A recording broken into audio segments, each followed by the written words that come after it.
अजीज़ दोस्तों नमस्कार। अजीज़ दोस्तों, अमेरिका में चीज़ें बड़ी तेज़ी से तब्दील हो रही हैं। उससे पहले मैं थोड़ा आपको अजीज़ दोस्तों, ये शलीन मारिया लॉ हैं, ये कहती हैं कि अपनी बेटियों को अरेंज मैरिजेस में धकेलना और उनको फिर एक अजनबी के साथ सेक्स करने पे मजबूर करना ये कल्चर नहीं है, ये दलाली है और पिंपिंग है। लोगों को शर्म आनी चाहिए।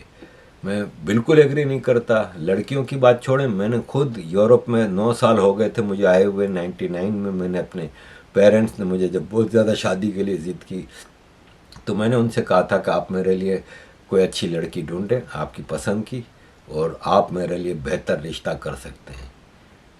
जो ज़बरदस्ती वाली बात है ना, वो उसको मैं एग्री नहीं करता है।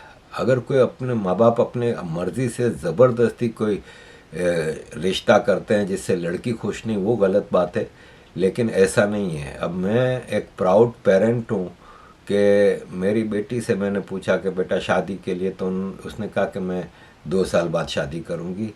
तो मैंने कहा कोई तुम्हारी पसंद की? उसने कहा नहीं, आप मेरे लिए लड़का पसंद करें, मुझे आपकी पसंद।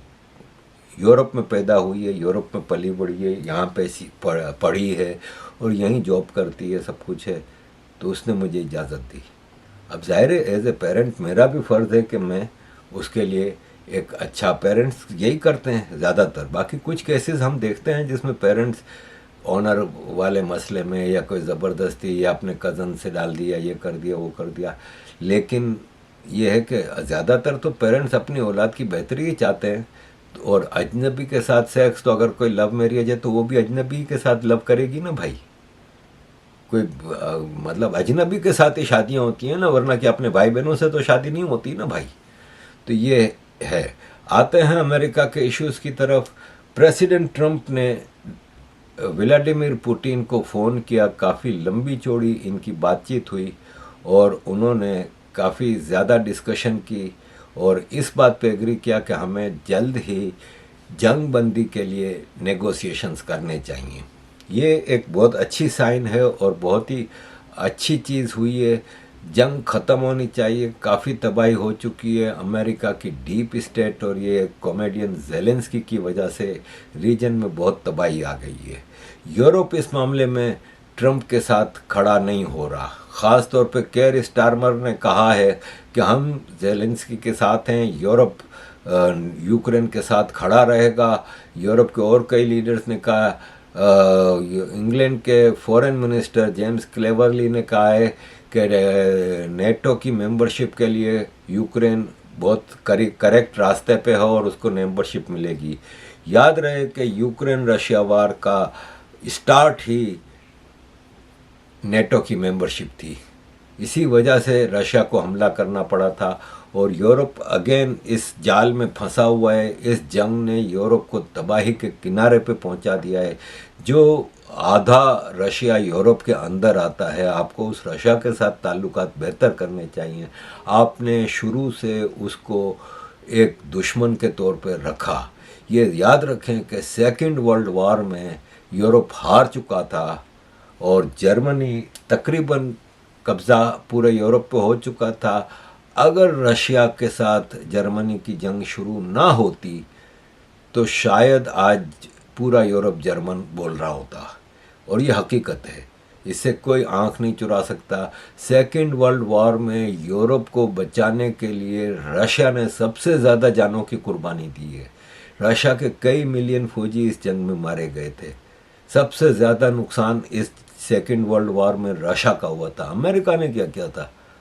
आखिर में जब सब कुछ हो गया था तो अमेरिका के जहाज़ आए थे और फ्रांस में उतरे थे, या 2 एटम बम जापान पे मार दिए थे, तो एशिया की साइड की वर्ल्ड वार उसने इस तरह ख़त्म की थी। 5 साल तो रशिया जंग लड़ता रहा है और यूरोप ने जंग ख़त्म होने के बाद बजाय इसके कि रशिया के साथ चलता, उस वक्त की सबसे बड़ी इम्पीरियलिस्टिक पावर अमेरिका के चक्कर में आया और नतीजा देख लें। बात अगर चमड़ी के कलर की है तो रशिया में भी गोरे हैं, अमेरिका में भी गोरे हैं। रशिया के गोरे इंडिजीनियस गोरे हैं, अमेरिका के तो फिर वहाँ पे यूरोप से गए हुए वो हैं। तो यूरोप को भी सोचना चाहिए कि रशिया के साथ दोस्ती, फिर अमेरिका से जो एनर्जी सोर्सेज हैं जो कि गैस और पेट्रोल और ये जो ले रहे हैं महंगे दामों में ले रहे हैं, ये रशिया से ले रहे थे तो फर्स्ट क्लास सस्ते सस्ते दामों में मिल रही थी। आम आदमी का बेड़ा गर्क हो गया यूरोप में रशिया यूक्रेन वार की वजह से। फिर फूड ग्रेन्स अमेरिका बहुत महंगा बेचता है, यहाँ रशिया से सस्ता मिल रहा था। फजूल की एक जंग बाइडेन एडमिनिस्ट्रेशन की डीप स्टेट ने शुरू करवा दी और यूरोप इसमें नुकसान पर नुकसान उठाता रहा और आज भी सुधरने को तैयार नहीं। अब मसला ये है कि ज़ेलेंस्की तो अभी तक लगा हुआ है, कह रहा है हमें यूरोप की आर्मी की ज़रूरत है, मैं चाह रहा हूँ नेटो की फ़ौज हमला कर दे, अब हमारे साथ मिल के लड़े जंग। यूरोप के लीडर भी ये कह रहे हैं, लेकिन इनकी औकात नहीं है भाई। नेटो अमेरिका है, बगैर अमेरिका के नेटो की औकात नहीं है कोई। तो ये इनको याद रखना चाहिए। और मसला अब नेगोशिएशन में यही आएगा कि यूक्रेन के वो इलाके जो रशिया ने कब्ज़े किए हुए हैं वो रशिया छोड़ेगा कि नहीं। मसला नेगोशिएशंस यहाँ पे इस पॉइंट पे अटकेंगे। अमेरिका के प्रेसिडेंट डोनाल्ड ट्रंप ने कहा है कि ये जंग जब शुरू हुई थी तो ज़ेलेंस्की ने हमसे एग्रीमेंट किया था कि आप इस जंग में हमें hundreds of billions of dollar की मदद करें, इसके बदले में हम 500 बिलियन डॉलर की जो नेचुरल रिसोर्सेज मिनरल्स हैं यूक्रेन के ज़मीन के अंदर वो आपको देंगे, यानी अमेरिका को देंगे, इसके बदले में आप हमारी मदद करें इस जंग में। अब ट्रंप ने कहा कि देखें रशिया के साथ इनकी डील होती है कि नहीं होती, या वो पूरे का पूरा रशिया के कब्जे में जाता है, उससे हमारा मतलब नहीं, हमें हमारा पैसा चाहिए।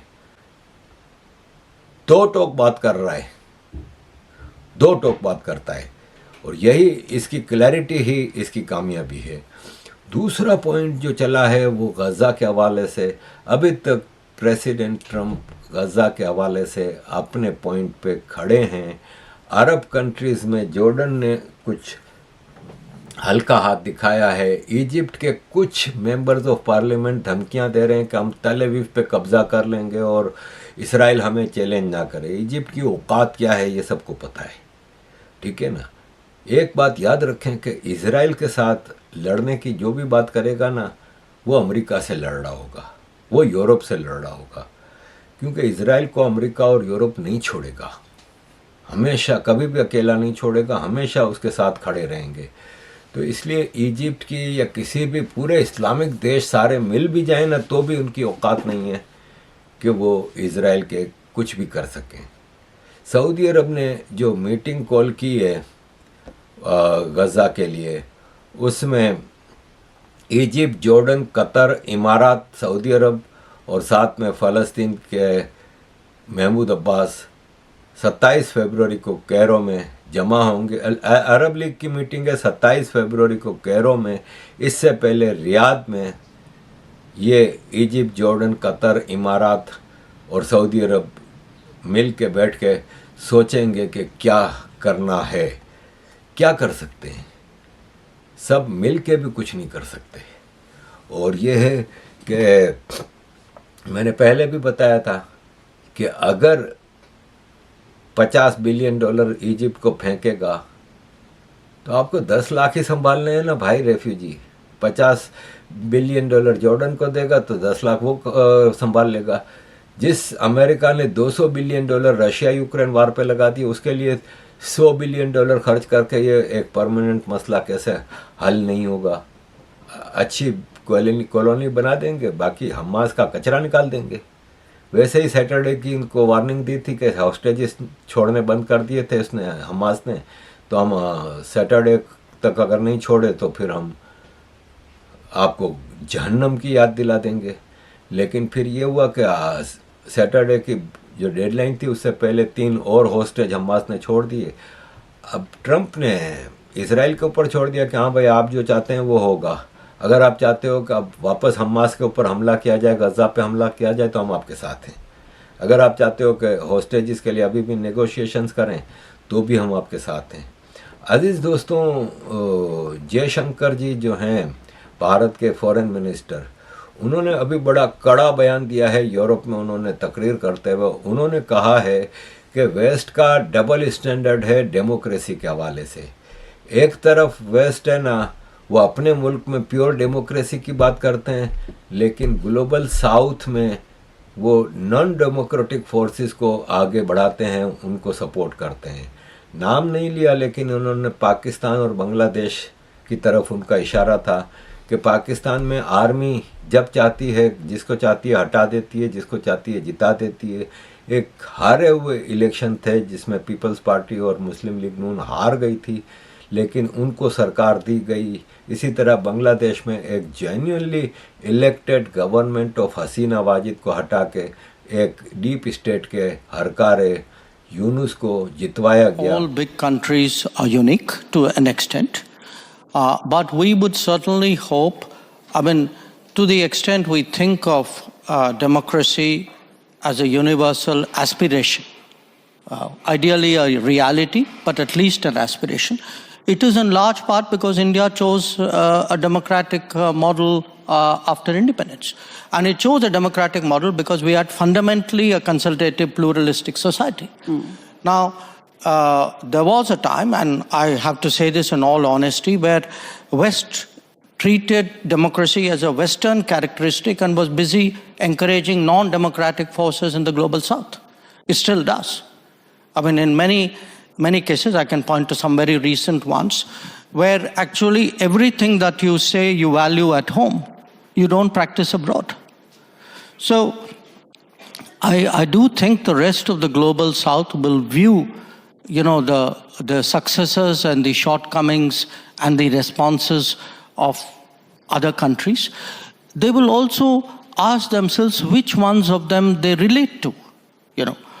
I would argue that in many ways, India, because it's historically been an open society, one very much linked with the world, many countries of the global South are more likely to say the Indian experience is more transposable to their societies than perhaps those of others. So I do think in our progress as a democracy, the fact that, for all the challenges that we've had, even at a low income, we have stayed true to the democratic model, which is almost, if you look at our part of the world, we are pretty much the only country that has done that. So I think it's something the West should look at, because if you do want democracy eventually to prevail, it's important the West also embraces successful models outside the West. तो उस पे जयशंकर जी ने कहा कि waste का ये double standard हमें अच्छा नहीं लगता कि वो किस तरह ये चीज़ें कर रहे हैं। अजीज़ दोस्तों, थोड़ा अमेरिका की बात करूँगा कि अमेरिका के हेल्थ सेक्रेटरी यानी health minister John F Kennedy junior की अप्रूवल हो गई। उन्होंने अपना ओथ उठा लिया। ये एक बहुत ही स्ट्रॉन्ग नॉमिनेशन है, क्योंकि ट्रंप और JFK जूनियर शुरू से अमेरिका की जो ग्लोबल हेल्थ के हवाले से जो चीज़ें हैं उसको लताड़ रहे हैं। अमेरिका की फार्मास्यूटिकल्स के साथ मिल के बिल गेट्स जैसे लोग WHO के साथ मिल के ग्लोबल पेंडेमिक और ग्लोबल वैक्सीनेशन की जो ड्रामे कर रहे हैं, इसको अब ये JFK उखाड़ के फेंक देंगे। अब ये JFK सेक्रेटरी बने हैं जब हेल्थ के, अब ये सारे रिकॉर्ड निकालेंगे और इस वक्त कमबख्ती आने वाली है। उन्होंने बड़ा स्ट्रॉन्ग स्टेटमेंट दिया अपने इलेक्शन के फ़ौरन, अपने ओथ टेकिंग के फ़ौरन बाद। A single man plant himself firmly on his own ideal, and thereby the whole wide world will come around to him. For 20 years, I've gotten up every morning on my knees and prayed that God would put me in a position where I can end the childhood chronic disease epidemic in this country. On August 23rd of last year, God sent me President Trump. All right. And he gave me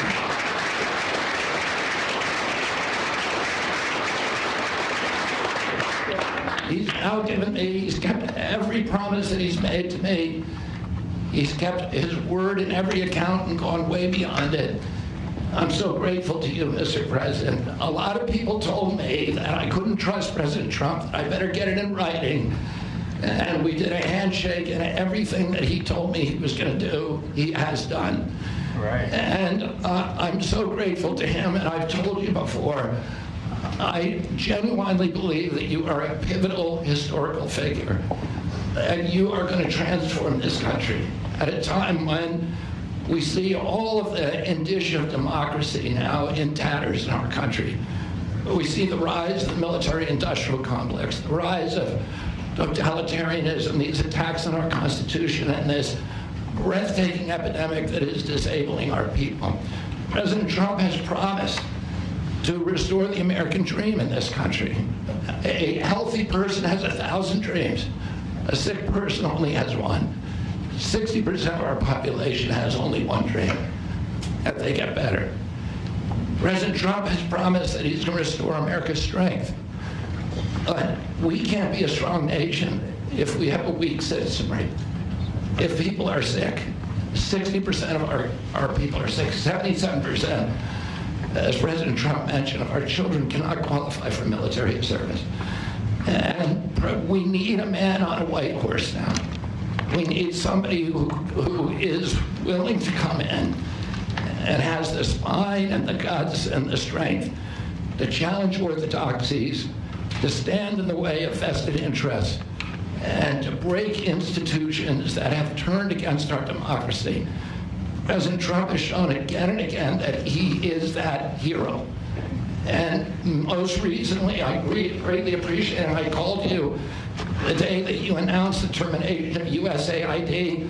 My uncle started USAID in 1961 for humanitarian purposes, to put our country on the side of the poor. It has been captured by the military-industrial complex. It has become a sinister propagator of totalitarianism and war across the globe. And very few people understand how sinister this agency really is. And President Trump saw that, and he stood up to it with a masterstroke. And we want to do the same thing with the institutions that are stealing the health of our children. We need a revolutionary figure, and you are that figure, and I'm very grateful for you for giving me this opportunity. I want to recognize some of the allies that I've had in this battle for a long time: Senator Rand Paul, Senator Ron Johnson, Senator Roger Marshall, Marjorie Taylor Greene, and Buddy Carter, who've all been champions of the MAHA agenda before I even came along. And I'm very grateful for you for standing strong. Thank you very much, President. Again, it's absolutely. इसी तरह अजीज दोस्तों, तुलसी गब्बार ने भी अपना oath ले लिया। उनका भी ये है कि अप्रूवल आ गया है। उनकी काफ़ी तगड़ी क्लास हुई थी। कांग्रेसमैन और सेनेटर्स ने काफ़ी इनके कड़े सवाल किए थे उनको, लेकिन वो भी सरवाइव कर गई हैं।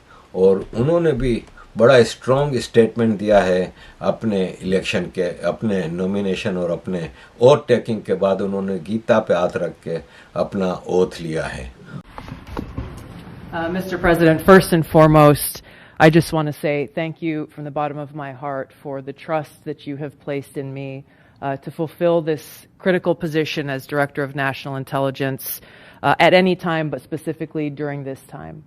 Unfortunately, the American people have very little trust in the intelligence community, largely because they've seen the weaponization and politicization of an entity that is supposed to be purely focused on ensuring our national security.